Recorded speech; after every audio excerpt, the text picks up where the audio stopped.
Bush presented Mrs. Thatcher with the Presidential Medal of Freedom, the highest U.S. award to civilians in peacetime.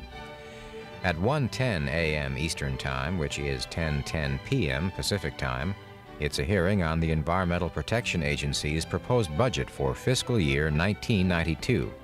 The Senate Environment and Public Works Committee, chaired by Senator Quentin Burdick of North Dakota, met today to hear testimony from William Riley, the administrator of the EPA.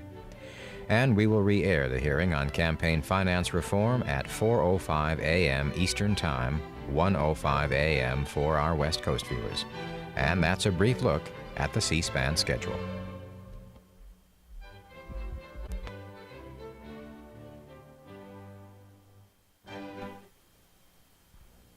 C-SPAN, cable public affairs network, complements the news you get each day. During prime time, we rebroadcast military briefings from both Riyadh and the Pentagon. We bring you events from the White House, Congress, and the United Nations, gavel to gavel. Our crews cover important news events without commentary, and we telecast events without editing, giving you a feel for what's really going on. During the first week of Operation Desert Storm, you heard comments from more than 1,600 viewers around the world. In the future, we'll keep the phone lines open to offer more people a chance to speak with journalists, key military personnel, foreign officials, and members of Congress. To complement the news coverage you watch, tune to us, C-SPAN, the cable satellite public affairs network.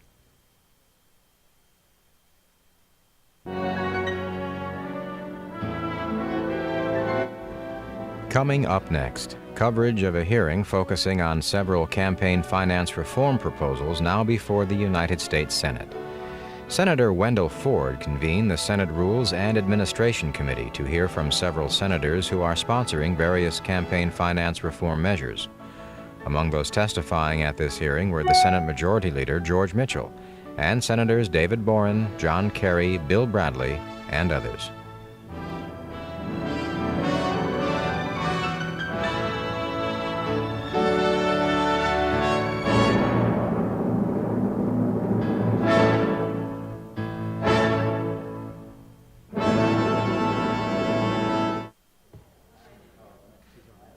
Good morning, ladies and gentlemen. Senator McConnell's on his way, and Senator Stevens will be here shortly, but we have our distinguished Majority Leader here, and I don't want to hold him up. I will make a brief statement for the record. This morning we will begin hearings on Senate election campaign finance bills referred to the committee this Congress. 3 days of hearings have been scheduled. This morning's hearing will be devoted to bills introduced by members of the majority. The next two hearings, March 13th and 14th, will consider measures introduced by minority members. On March 20th, the committee will meet to consider the markup of a bill to be reported to the Senate. Both the Majority Leader and the Minority Leader have given high priority to Senate election campaign finance legislation this Congress. There are a number of similarities in measures introduced this year by members from both sides of the aisle. Provisions on which there is much agreement includes independent expenditures, soft money, bundling of contributions, and reduced television broadcast cost. There remains, however, one major issue that divides the body. Should there be limits on the amount spent by Senate candidates? Last week, the FEC released figures for the 1990 elections that suggested to some that limits are not needed because spending for the election cycle was less than spending for the 1988 elections. I believe that conclusion is wrong because it fails to take into account two major factors. First, spending by incumbents who face challengers continues to increase with each election. Those who won re-election in 1990 spent on the average of more than $4 million. Those who faced opposition with more than nominal financial backing spent about $4.5 million. Second, the 33 states in which there were Senate elections in 1990 have considerably fewer voters than those that had elections in 1988. There were no Senate elections in some highly populated states, such as California, New York, Florida, Pennsylvania, and Ohio. Senate campaigns in these areas are usually among the most expensive.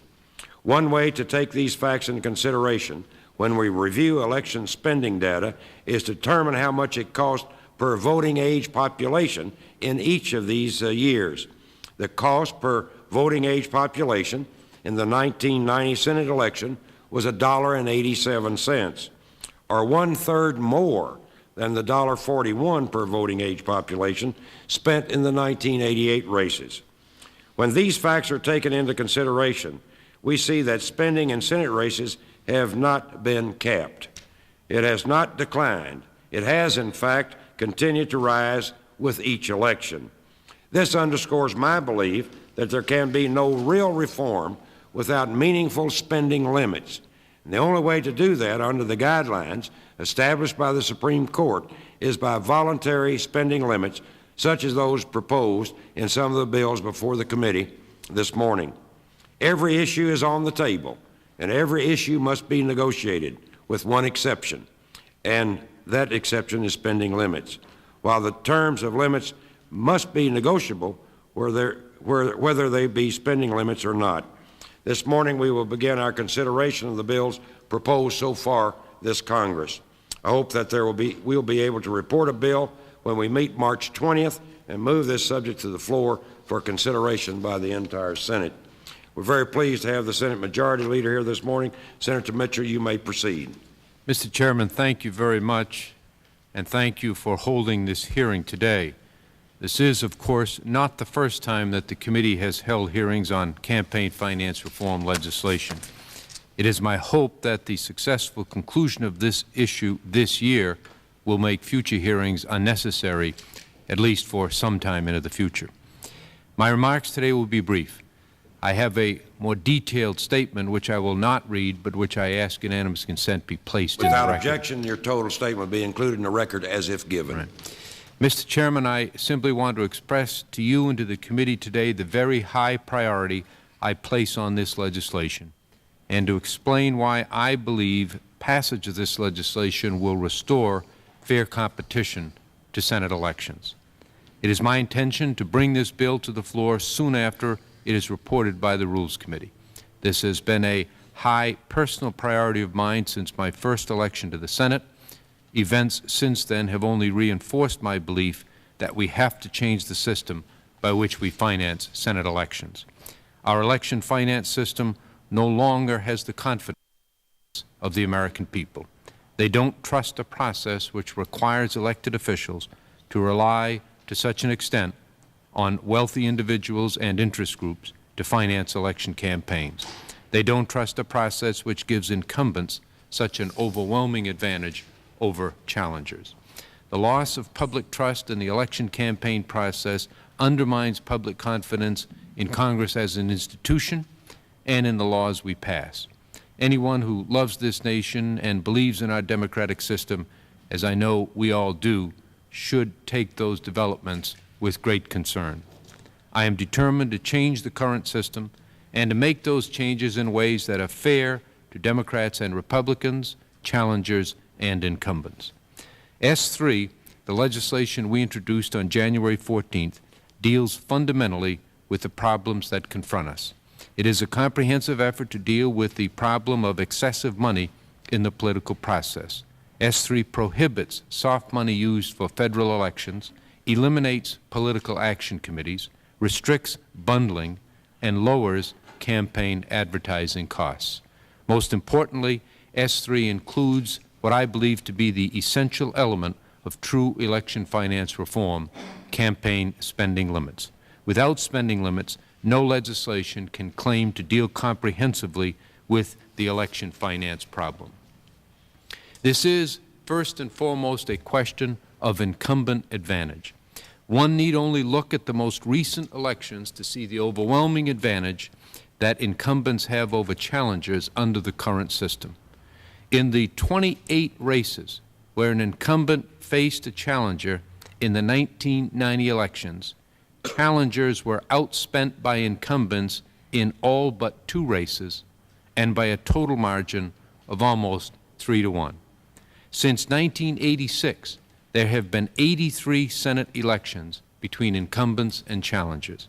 Incumbents have outspent the challengers in 93% of those elections, and incumbents have won 85% of the time.